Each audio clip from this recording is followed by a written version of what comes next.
So kung nakakadiri sa Japan, kinahanglan ang imong bank book imo nang i-update sa post office or sa angkang bank book ay mga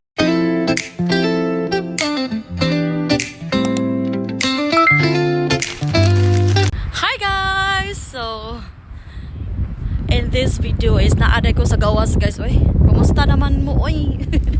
Magbisaya taron. Hangin kayo outfit na to. So tugdok ayo sa Japan. Ang lamig sa Japan guys. Month of February. Pinakatugnaw na po na siya gyud nga month. So nagbaklay dai ko ron. Nakita ninyo. Kay moadto ko og kuan.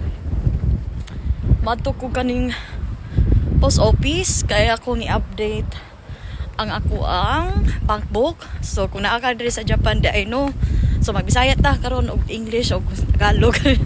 So kung naa ka diri sa Japan, kinahanglan ang imong bank book imo nang i-update sa post office or sa angkang bank book ay mga ang mga available diri nga bangko sa Japan.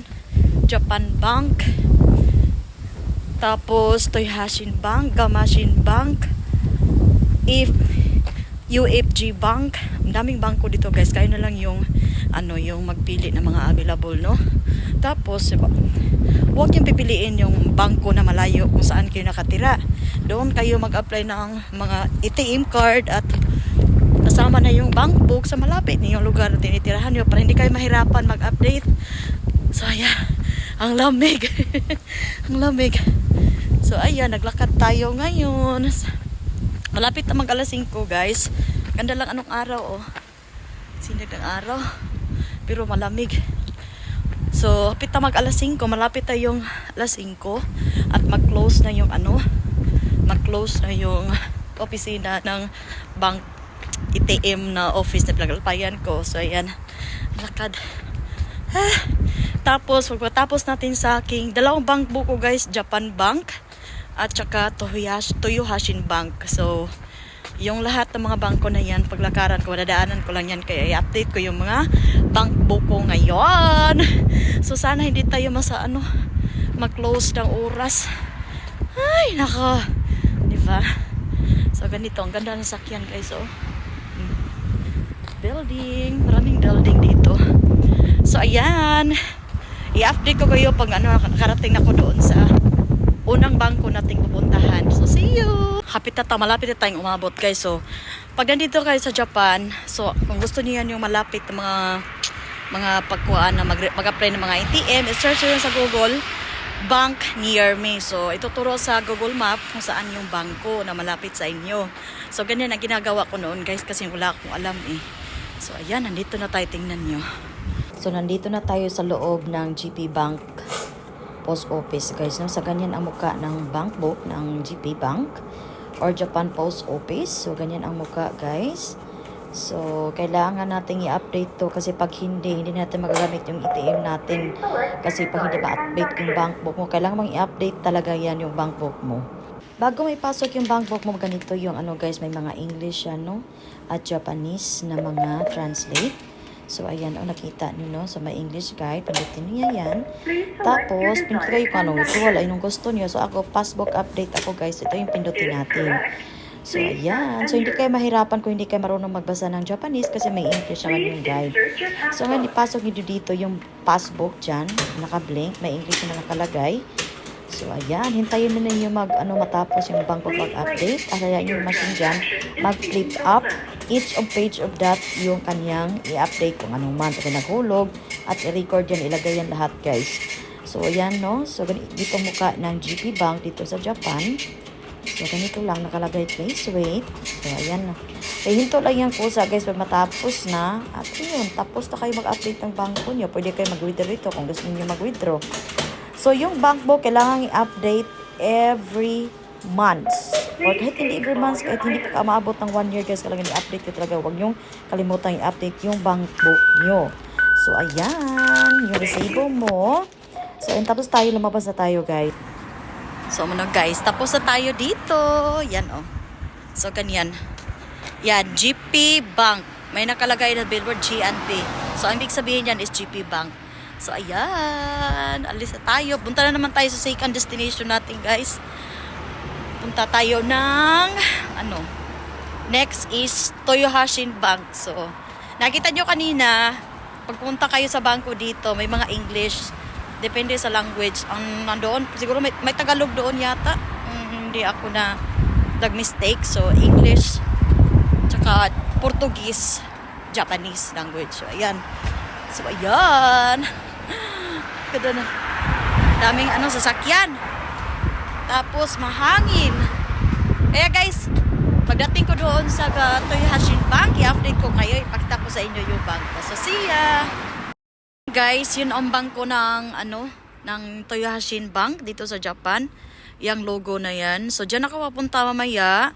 Pero papunta muna ako doon sa bus stop station kasi titingnan ko yung, doon guys, titingnan ko yung schedule of time.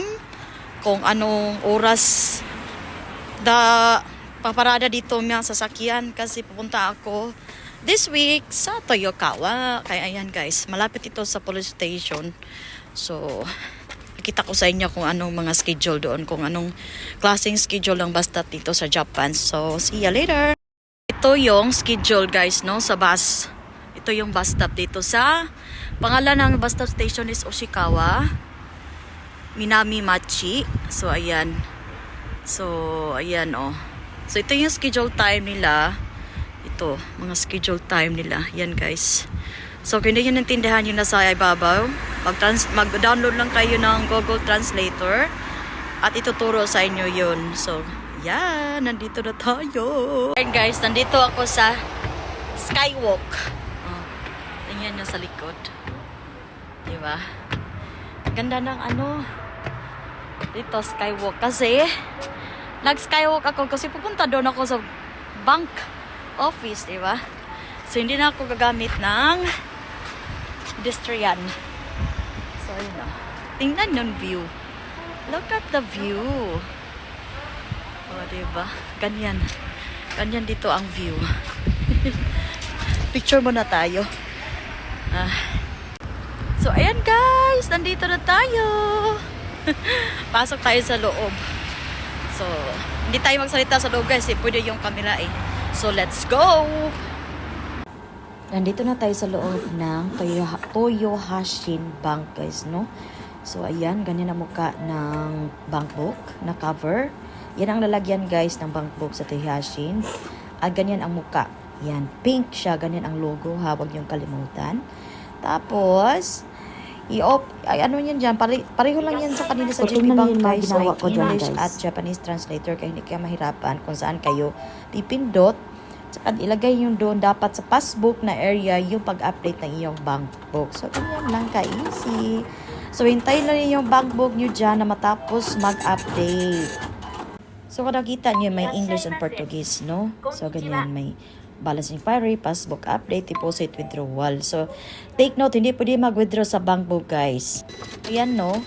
Nag-blank yung card receipt kasi ginagamit ko yung bank book pag-withdraw. Kaya hindi siya pwede. Kailangan insert yung ATM card nyo pag mag-withdraw kayo. So, i-withdraw natin, i-take out natin yung ating bank book at ilagay natin yung ating ATM card. So, ayan. So, ayan, guys. Tapos na tayo. Traffic guys, oy. Traffic, napaka-traffic. So, ayan. Papunta ako ng Cookmart kasi bibilhin ako. Tapos, yung pupunta ko guys, ang daming sasakyan. Grabe yung Cookmart, Isugashi. Napaka-traffic. Kasi ang Cookmart guys, maganda kasi yung niya eh. Maganda yung yung mga foods nila fresh. Kaya maraming customer. So, ayun guys. So, thank you for watching. Subscribe for more. See ya. Bye. Traffic guys. See ya.